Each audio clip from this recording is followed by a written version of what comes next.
मेरे प्रिय आत्मन, युवकों के लिए कुछ भी बोलने के पहले ये ठीक से समझ लेना जरूरी है कि युवक का अर्थ क्या है। युवक का कोई भी संबंध शरीर की अवस्था से नहीं, उम्र से युवा होने का कोई भी संबंध नहीं। बूढ़े भी युवा हो सकते हैं और युवा भी बूढ़े हो सकते हैं। ऐसा कभी कभी होता है कि बूढ़े युवा हों, ऐसा अक्सर होता है कि युवा बूढ़े होते हैं। और इस देश में तो युवक पैदा भी होते हैं, ये भी संदिग्ध बात है। युवा होने का अर्थ है चित्त की एक दशा, चित्त की एक जीवंत दशा, एक लिविंग स्टेट ऑफ माइंड। बूढ़े होने का अर्थ है चित्त की मरी हुई दशा। इस देश में युवक पैदा ही शायद नहीं होते हैं। जब ऐसा मैं कहता हूं तो मेरा अर्थ यही है कि हमारा चित्त जीवंत नहीं है। वो जो जीवन का उत्साह, वो जो जीवन का आनंद और जीवन का संगीत हमारी हृदय की वीणा पर होना चाहिए, वो नहीं। आंखों में, प्राणों में, रोए रोए में वो जो जीवन को जीने की उद्दाम लालसा होनी चाहिए, वो हमें नहीं। जीवन को जिए इसके पहले ही हम जीवन से उदास हो जाते हैं। जीवन को जाने इसके पहले ही हम जीवन को जानने की जिज्ञासा की हत्या कर देते हैं। मैंने सुना है स्वर्ग के एक रेस्तरां में एक दिन सुबह एक छोटी सी घटना घट गई। उस रेस्तरां में 3 अद्भुत लोग एक टेबल के आसपास बैठे हुए थे। गौतम बुद्ध, कन्फ्यूशियस और लाओ त्से। वे तीनों स्वर्ग के रेस्तरां में बैठ के गपशप करते थे। फिर एक अप्सरा जीवन का रस लेकर आई और उस अप्सरा ने कहा, जीवन का रस पिएंगे? बुद्ध ने सुनते ही आंख बंद कर ली और कहा, जीवन व्यर्थ है, असार है, कोई सार नहीं। कन्फ्यूशियस ने आधी आंखें बंद रखी और आधी खुली। वो गोल्डन मीन को मानता था हमेशा, मध्य मार्ग। उसने धीरी खुली आंखों से, थोड़ी सी खुली आंखों से देखा और कहा, एक घूंट लेकर चखूंगा, अगर आगे भी पीने योग्य लगा तो विचार करूंगा। उसने थोड़ा सा जीवन रस लेकर चखा और कहा, न पीने योग्य है, न छोड़ देने योग्य है, कोई सार भी नहीं, कोई असार भी नहीं। उसने मध्य की बात कही। लाओ त्से ने पूरी की पूरी सुराही हाथ में ले ली जीवन रस की और कुछ कहे बिना पूरा पी गया और तब नाचने लगा और कहने लगा, आश्चर्य कि गौतम बुद्ध, तुमने बिना पिए ही इंकार कर दिया। और आश्चर्य की कन्फ्यूशियस, तुमने थोड़ा सा चखा, लेकिन कुछ चीजें ऐसी हैं जो पूरी ही जानी जाए तो ही जानी जा सकती हैं। थोड़े चखने से उनका कोई भी पता नहीं चलता। अगर किसी कविता का एक छोटा सा टुकड़ा किसी को दे दिया जाए, 2 पंक्तियों का, उससे पूरी कविता के संबंध में कुछ भी पता नहीं चलता। एक उपन्यास का एक पन्ना फाड़कर किसी को दे दिया जाए, उससे पूरे उपन्यास के संबंध में कोई भी पता नहीं चलता है। एक संगीत वीणा पर कोई बजाता हो, उसका एक स्वर किसी को मिल जाए तो उससे उस वीणाकार ने क्या बजाया था इसका कुछ भी पता नहीं चलता है। एक बड़े चित्र का छोटा सा टुकड़ा काट के किसी को दे दिया जाए तो उस बड़े चित्र में क्या है, उस छोटे से टुकड़े से कुछ भी पता नहीं चलता है। कुछ चीजें हैं जिनके स्वाद से कुछ पता नहीं चलता, जिन्हें तो उनकी समग्रता में, उनकी होलनेस में, उनकी टोटलिटी में, उनकी समग्रता में ही जीना पड़ता है, तभी पता चलता है। लाओस से कहने लगा, नाच उठा हूं मैं, अद्भुत था जीवन का रस। और अगर जीवन का रस भी अद्भुत नहीं है तो फिर और अद्भुत क्या होगा? जिनके लिए जीवन का रस भी व्यर्थ है, उनके लिए फिर सार्थकता कहां मिलेगी? फिर वे खोजें और खोजें, वे जितना खोजेंगे उतना ही खोते चले जाएंगे, क्योंकि जीवन ही है एक सारभूत, जीवन ही है एक रस, जीवन ही है एक सत्य। उसमें ही छिपा है सारा सौंदर्य, सारा आनंद, सारा संगीत। लेकिन भारत में युवक उस जीवन की उद्दाम वेग से आपूरित नहीं मालूम होते, और न ऐसा लगता है कि उनके जीवन में, उनके प्राणों में उन शिखरों को छूने की कोई आकांक्षा है जो जीवन के शिखर हैं। न ऐसा लगता है कि उन अज्ञात सागरों की खोजने के लिए प्राणों में कोई उद्दाम पीड़ा है। उन सागरों को जो जीवन के सागर हैं, न जीवन के अंधेरे को, न जीवन के प्रकाश को, न जीवन की गहराई को, न जीवन की ऊंचाई को, न जीवन की हार को, न जीवन की जीत को, कुछ भी जानने की जो उद्दाम वेग, जो गति, जो ऊर्जा होनी चाहिए, वो युवक के पास नहीं। इसलिए युवक भारत में है, ऐसा कहना केवल औपचारिकता है, फॉर्मेलिटी है। भारत में युवक नहीं। भारत हजारों साल से बूढ़ा देश, उसमें बूढ़े ही पैदा होते हैं, बूढ़े ही जीते हैं और बूढ़े ही मरते हैं। न बच्चे पैदा होते हैं, न जवान पैदा होते हैं। हम इतने बूढ़े हो गए हैं कि अब हमारी जड़ें जीवन के रस को नहीं खींचती, और न हमारी शाखाएं जीवन के आकाश में फैलती, और न हमारी शाखाओं में जीवन के पक्षी बसेरा करते हैं, और न हमारी शाखाओं पर जीवन का सूरज उगता है, और न जीवन का चांद चांदनी बरसाता है।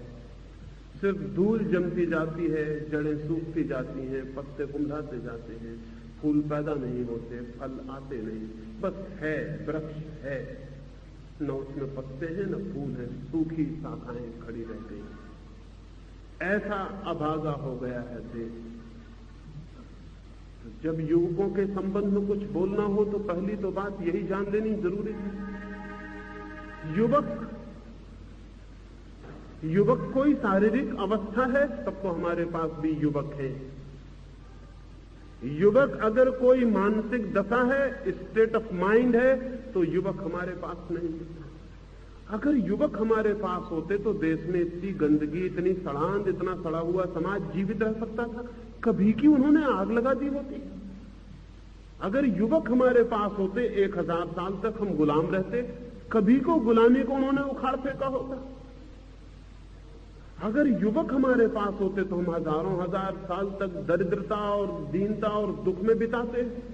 हमने कभी की दरिद्रता मिटा दी होती, या खुद मिट गए होते। लेकिन नहीं, युवक शायद नहीं। युवक हमारे पास होते तो इतना पाखंड, इतना अंधविश्वास, इतना सुपरस्टिशन चलता है इस देश में, युवक बर्दाश्त करते?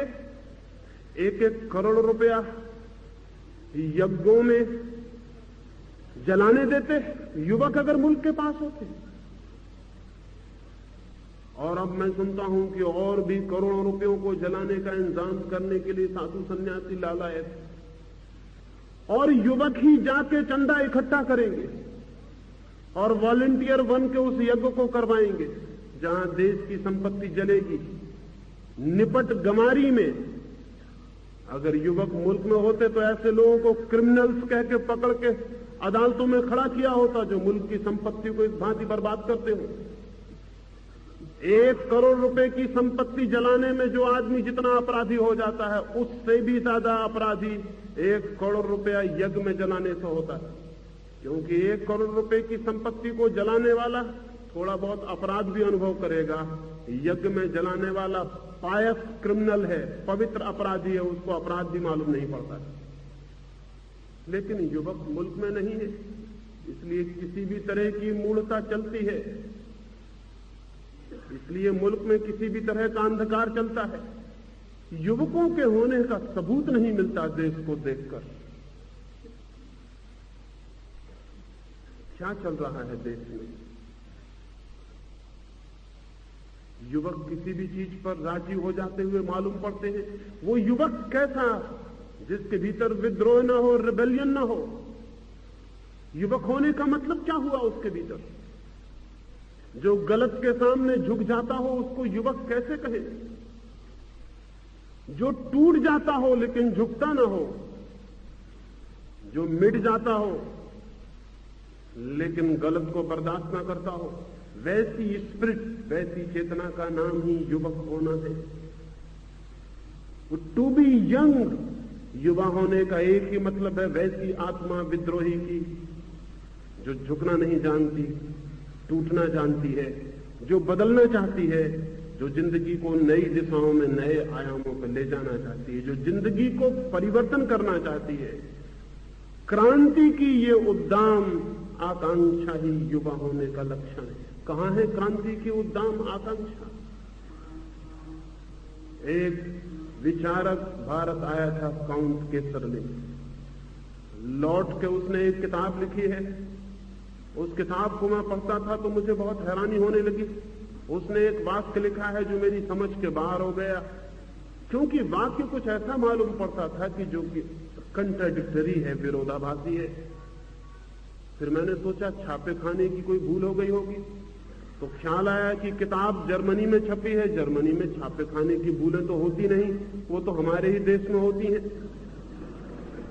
यहां तो किताब छपती है, उसके ऊपर 5-6 पन्ने की भूल सुधार वो छपा रहता, और वो 5-6 पन्ने को भी गौर से पढ़िए तो उसमें भी भूलें मिल जाएंगी।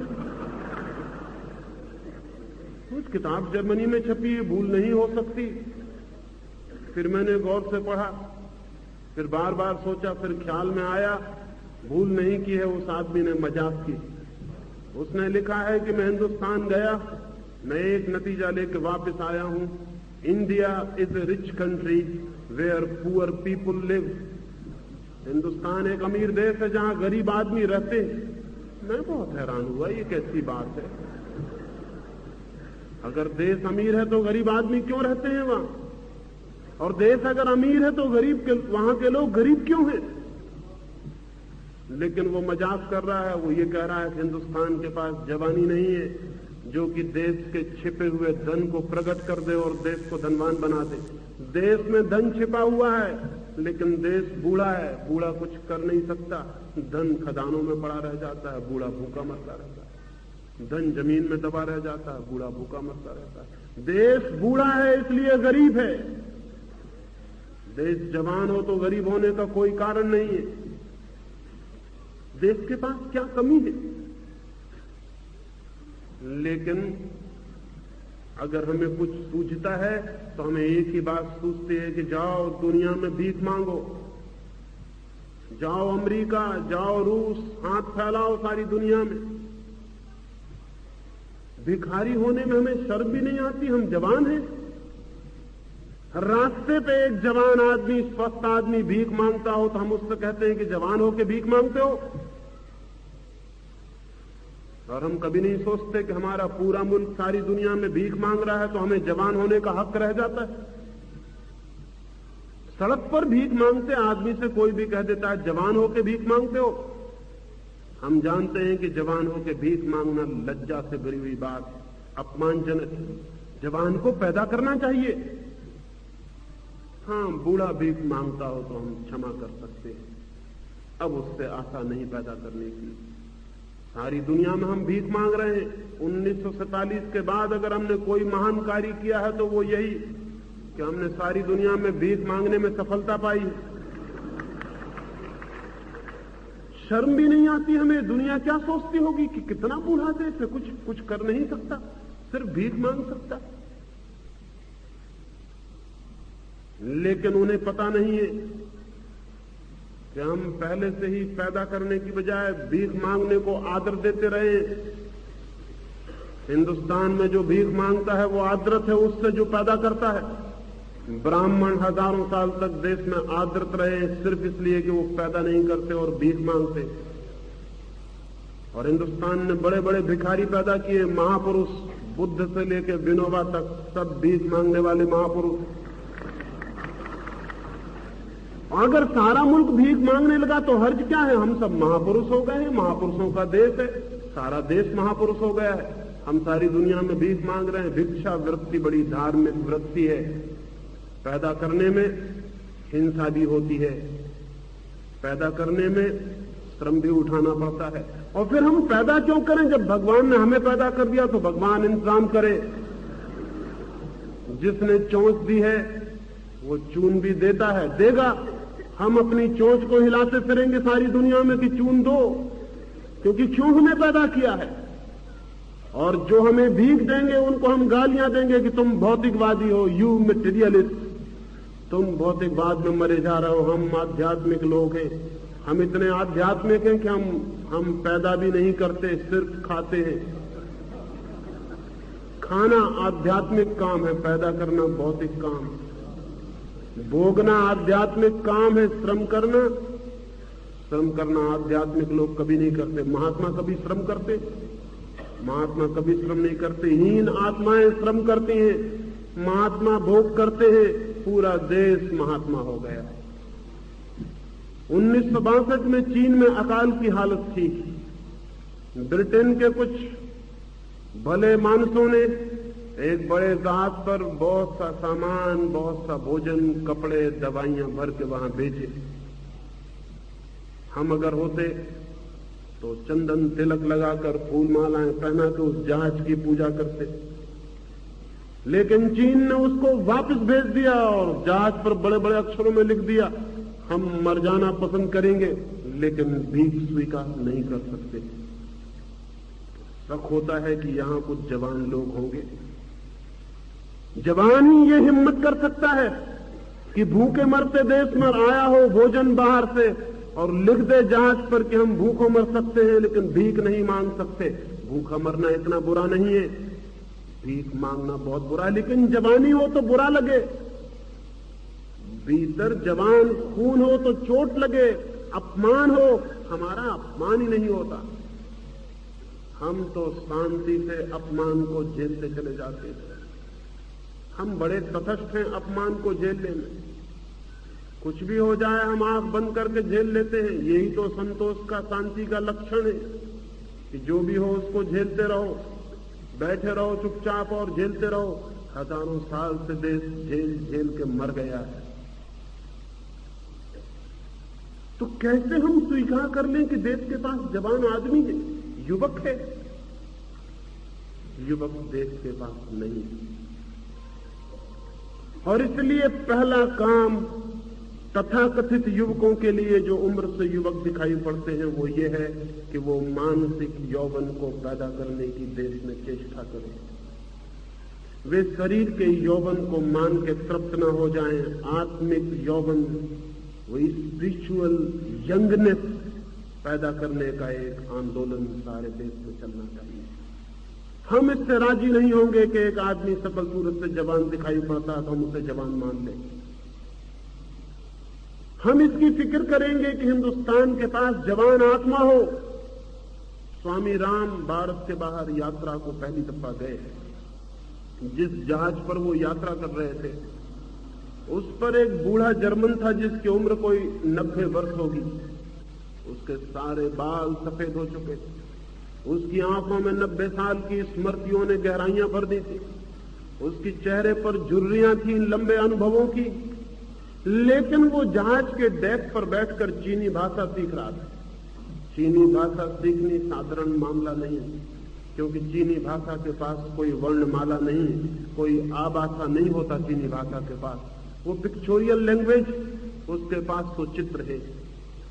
साधारण आदमी को साधारण ज्ञान के लिए भी कम से कम 5000 चित्रों का ज्ञान चाहिए, और विशेष ज्ञान के लिए तो 1 लाख चित्रों का ज्ञान हो, तब कोई आदमी चीनी भाषा का पंडित हो सकता है। 10 वर्ष 15 वर्ष का श्रम मांगती है वो भाषा। 90 साल का बूढ़ा सुबह से बैठकर सांझ तक चीनी भाषा सीख रहा है। राम तीर्थ बेचैन हो गए, ये आदमी पागल। 90 साल की उम्र में चीनी भाषा सीखने बैठे हो, कब सीख पाओगे? आशा नहीं है कि मरने के पहले सीख जाओ। और अगर कोई दूर की कल्पना भी करे कि यह आदमी जी जाएगा 10-15 साल, 100 साल पार कर जाएगा, जो कि भारतीय कभी कल्पना नहीं कर सकता कि 100 कैसे पार कर जाओगे। 35 साल पार करना तो मुश्किल हो जाता है, 100 कैसे पार करोगे।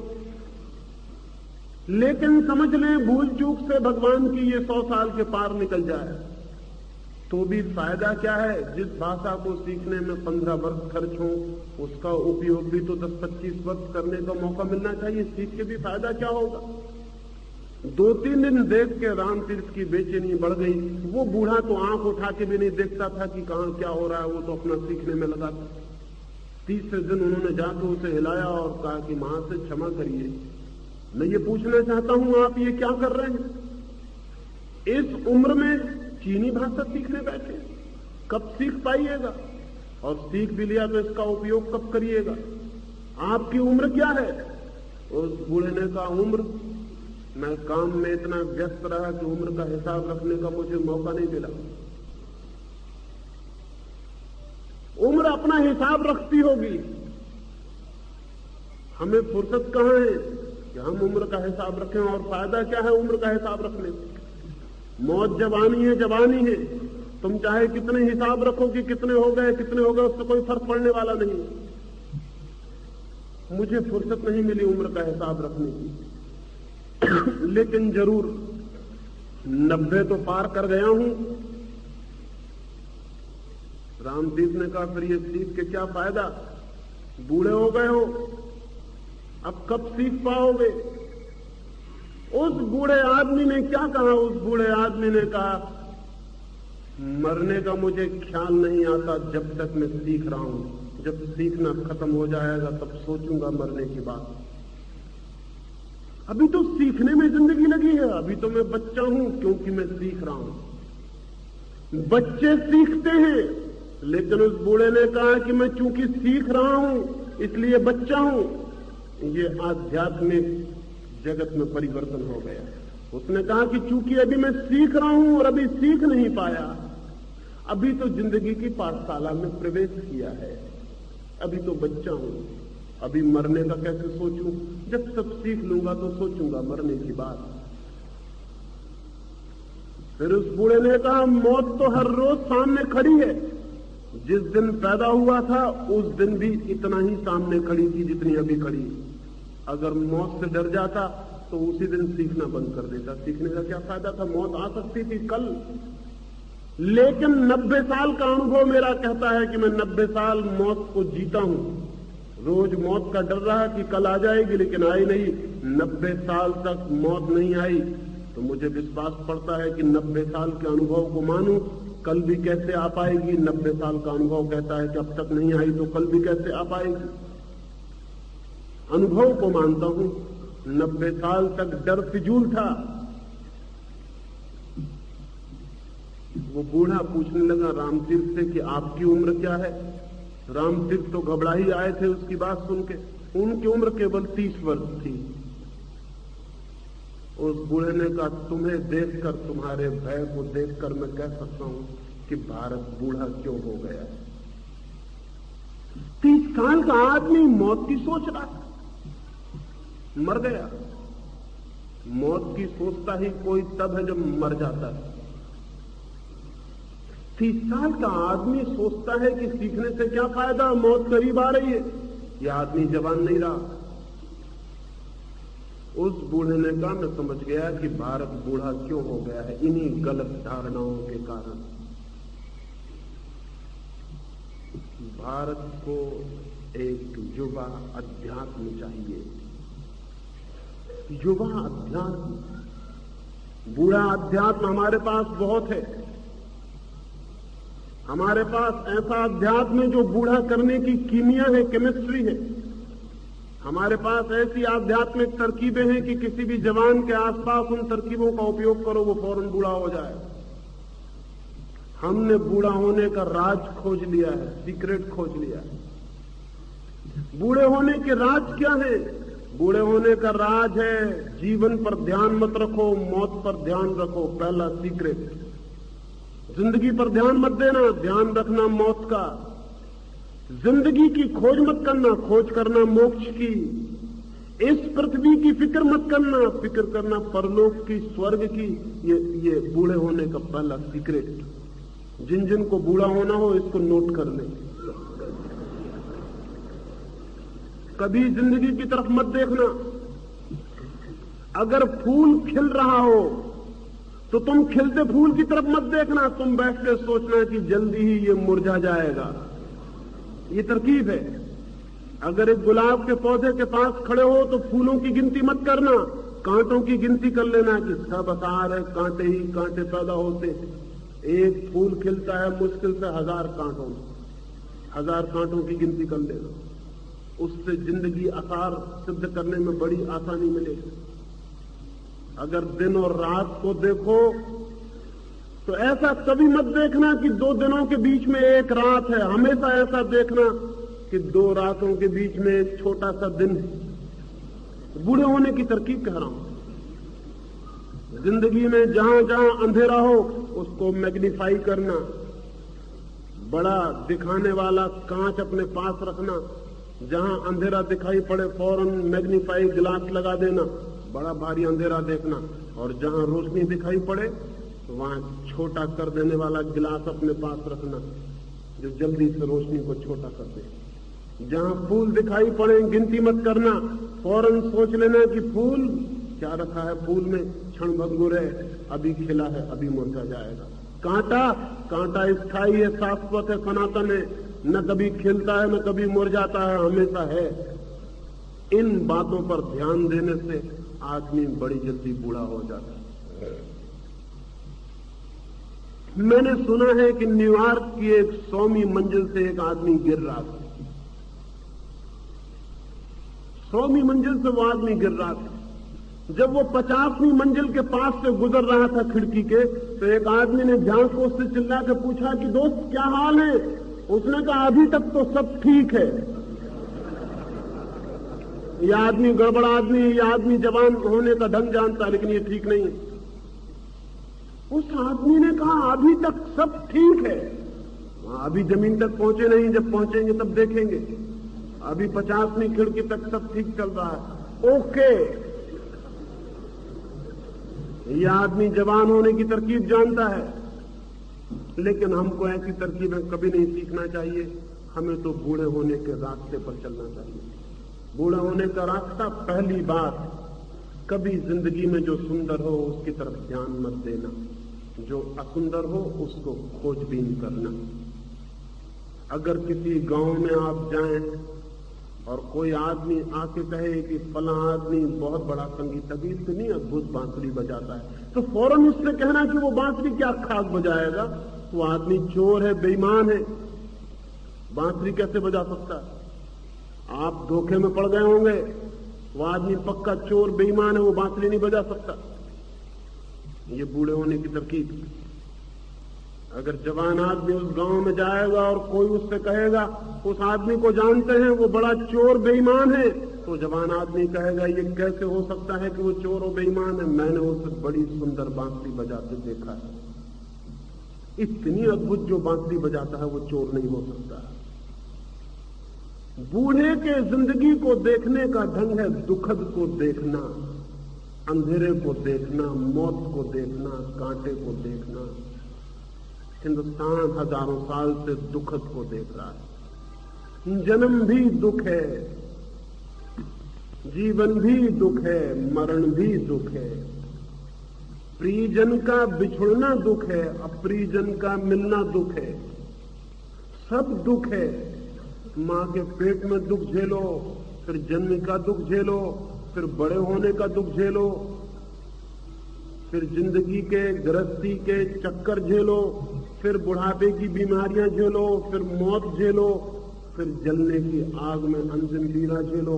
ऐसा जीवन एक दुख की लंबी कथा है। बूढ़ा होना है तो इसका स्मरण करना चाहिए। बूढ़ा होना है तो बगीचों में कभी नहीं जाना चाहिए, हमेशा मरघट पर बैठ के ध्यान करना चाहिए।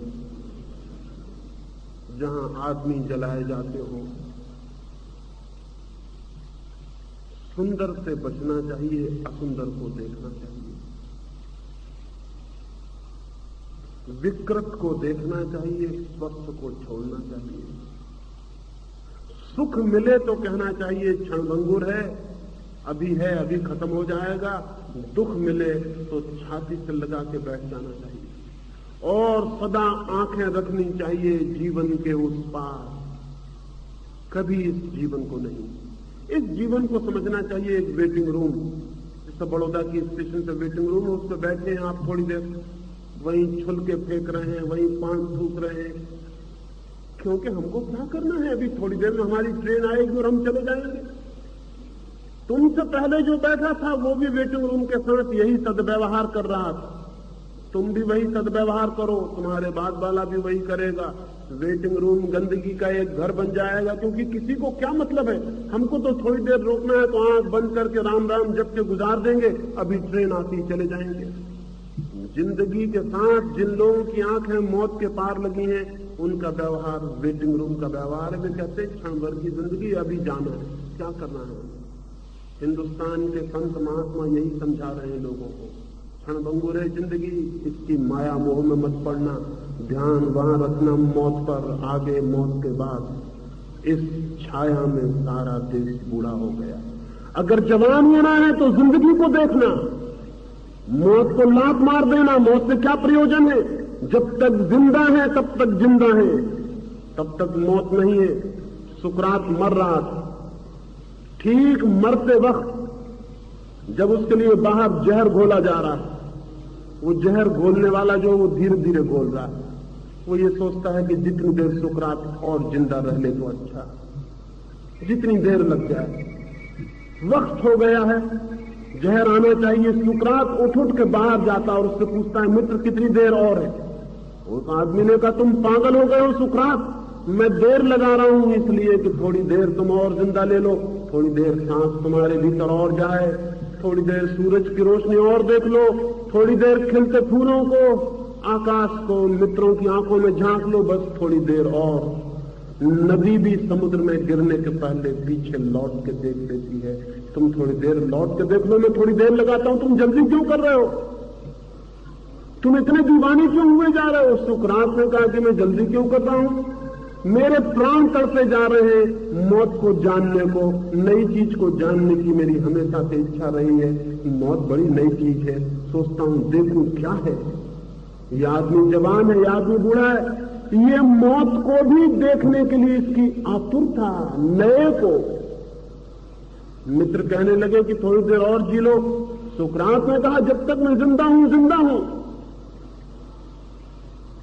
मैं ये देखना चाहता हूं कि जहर पीने पर मरता हूं कि जिंदा ही रहता हूं। लोगों ने कहा अगर मर गए, तो उसने कहा जब मरी गए तो फिक्र ही खत्म हो गई, क्योंकि हम हैं ही नहीं, चिंता का कोई कारण नहीं रहा। और जब तक जिंदा है तब तक जिंदा है, जब मर गए तो मर ही गए, चिंता की कोई बात ही नहीं, खत्म हो गई बात। लेकिन जब तक मैं जिंदा हूं तब तक मैं मरा हुआ नहीं हूं, और तब मैं पहले से क्यों मर जाऊं। मित्र सब मरे हुए बैठे हैं पास, रो रहे, जहर की घबराहट पकड़ रही है, वो सुकरात प्रसन्न है। वो कहता है जब तक मैं जिंदा हूं तब तक मैं जिंदा हूं, तब तक जिंदगी को जानूं। और मैं सोचता हूं कि शायद मौजूदा जिंदगी में एक घटना होगी तो उसको भी जानूं। सुकरात को बूढ़ा नहीं किया जा सकता, मौत सामने खड़ी हो जाए तो भी वो बूढ़ा नहीं होता, और हम जिंदगी सामने खड़ी रहती और बूढ़े हो जाते। ये रुख भारत में युवा मस्तिष्क को पैदा नहीं होने देता है। जीवन का दुखद, जीवन का विषादपूर्ण चित्र फाड़ के फेंक दो, आग लगा दो उसमें, और जो भी जिंदगी के दुख और जिंदगी के विषाद को बढ़ा चढ़ा के बतलाते हैं, जिंदगी के दुश्मन हैं। देश में युवा को पैदा होने देने में दुश्मन है, वो युवक को पैदा होने के पहले बूढ़ा बना देते हैं। अभी मैं कुछ दिन पहले भावनगर था, एक छोटी सी लड़की ने 13-14 साल की उम्र उसकी, उसने मुझे आके कहा कि मुझे आवागमन से छुटकारे का रास्ता बताइए। 13-14 साल की लड़की कहती है मुझे आवागमन से कैसे छूटूं,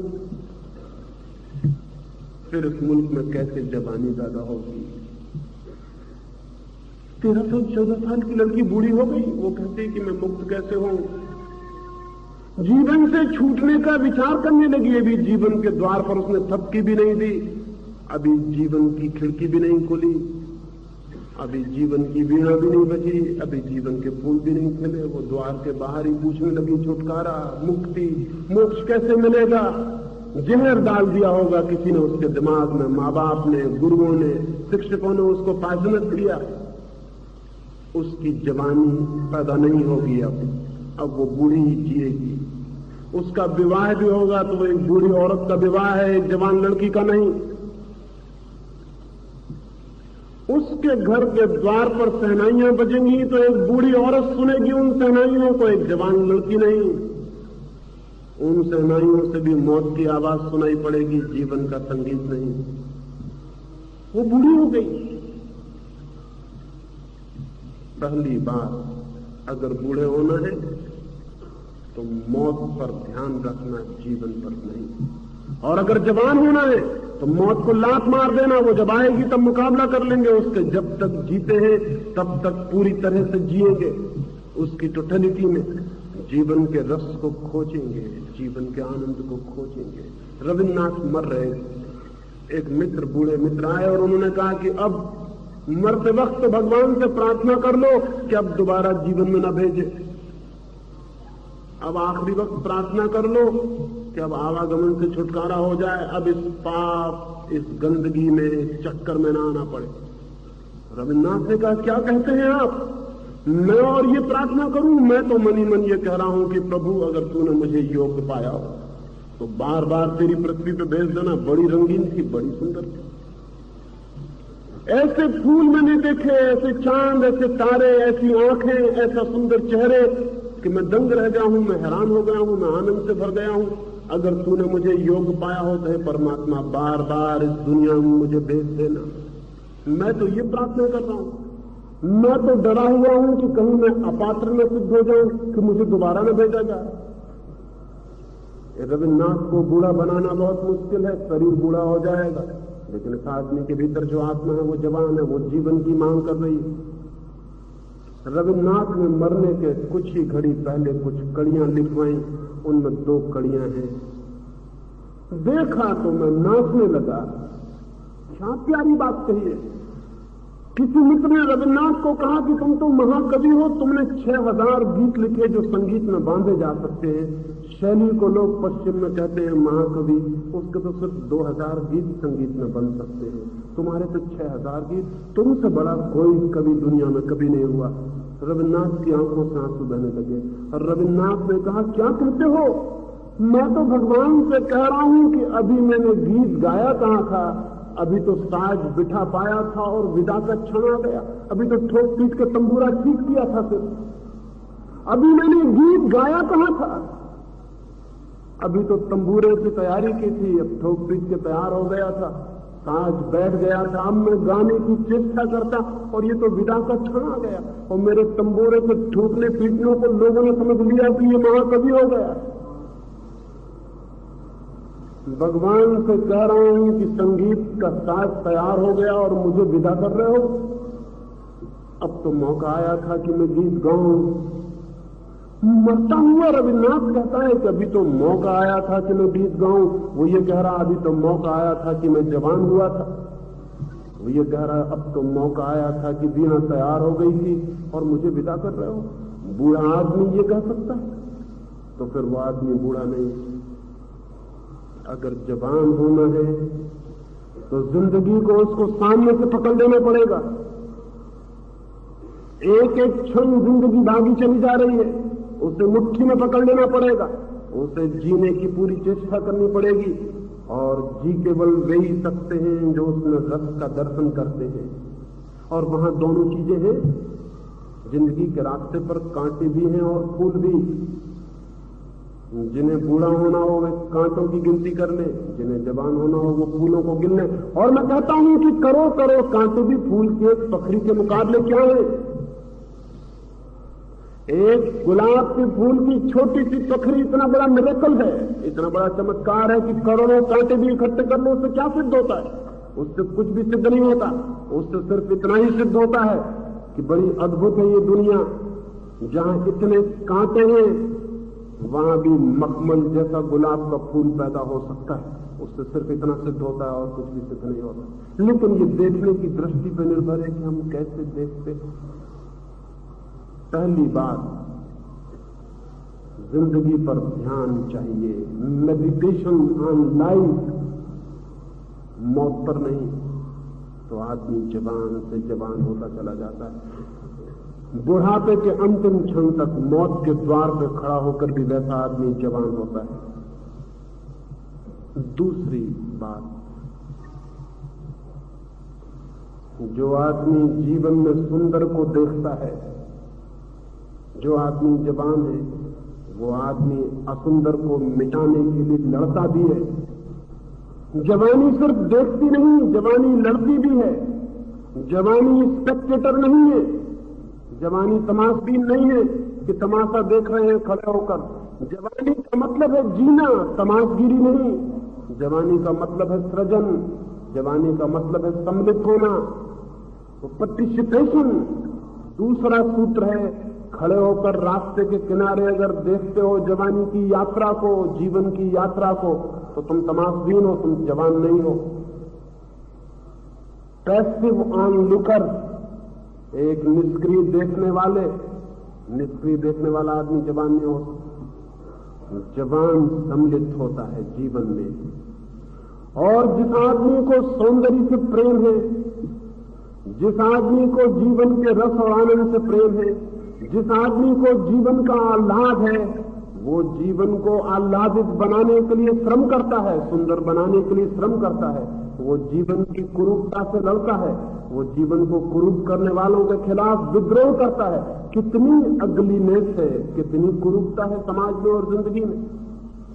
अगर तुम्हें प्रेम है सौंदर्य से, तो एक युवक एक सुंदर लड़की की तस्वीर लेकर बैठ जाए और पूजा करने लगे, एक युवती एक सुंदर युवक की तस्वीर लेकर बैठ जाए और कविताएं करने लगे, इतने से जवानी का काम पूरा नहीं हो जाता।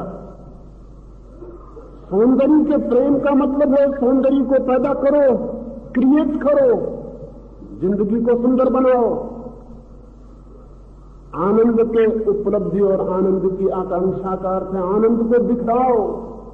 फूलों को चाहते हो तो फूलों को पैदा करने की चेष्टा में संलग्न हो जाओ।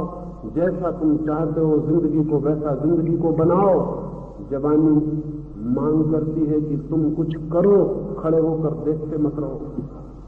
हिंदुस्तान की जवानी तमाशबीन, हम देखते रहते हैं खड़े होकर जीवन का, जैसे कोई जुलूस जा रहा है। पैसे रुके हुए देख रहे हैं, कुछ भी हो रहा है,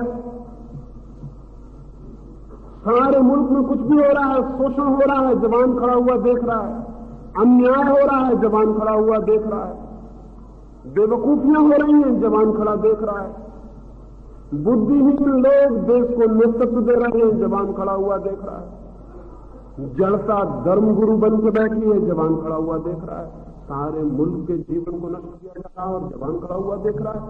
ये कैसी जवानी? क्रूरता से लड़ना पड़ेगा, असौंदर्य से लड़ना पड़ेगा, शोषण से लड़ना पड़ेगा, जिंदगी को विकृत करने वाले तत्वों से लड़ना पड़ेगा, जिंदगी के खून को पीने वाले तत्वों से लड़ना पड़ेगा।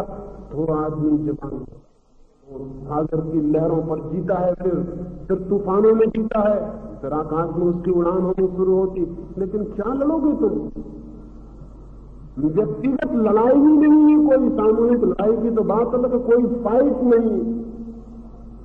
और बिना फाइट के, बिना लड़ाई के जवानी निखरती नहीं। जवानी सदा लड़ती है और निखरती है, जितना लड़ती है उतना निखरती है। सुंदर के लिए, सत्य के लिए, शिव के लिए जवानी जितनी लड़ती है उतनी निखरती है। लेकिन क्या लड़ोगे?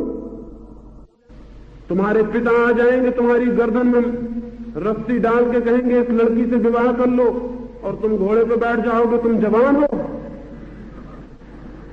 और तुम्हारे बाप जाके कहेंगे कि 10,000 रुपया लेंगे इस लड़की से, और तुम मजे से मन में गिनती करोगे कि 10,000 में स्कूटर खरीदें कि क्या करें, तुम जवान हो। ऐसी जवानी दो घोड़ी की जवानी है।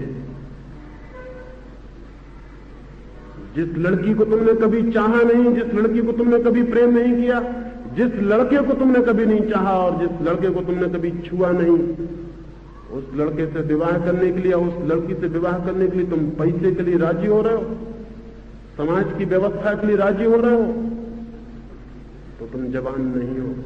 तुम्हारी जिंदगी में कभी भी वे फूल नहीं खिलेंगे जो युवा मस्तिष्क जानता है। तुम कभी उन आकाश को नहीं छुओगे जो युवा मस्तिष्क छूता है। तुम हो ही नहीं। तुम एक मिट्टी के लौंदे हो जिसको कहीं भी सरकाया जा रहा हो, कहीं भी लिया जा रहा है। तुम चुपचाप मानते चले जा रहे हो कुछ भी। न तुम्हारे मन में संदेह है, न जिज्ञासा है, न संघर्ष है, न पुकार है, न पूछ है, न इंक्वायरी है कि क्या हो रहा है। कुछ भी हो रहा है, हम देख रहे हैं खड़े होकर।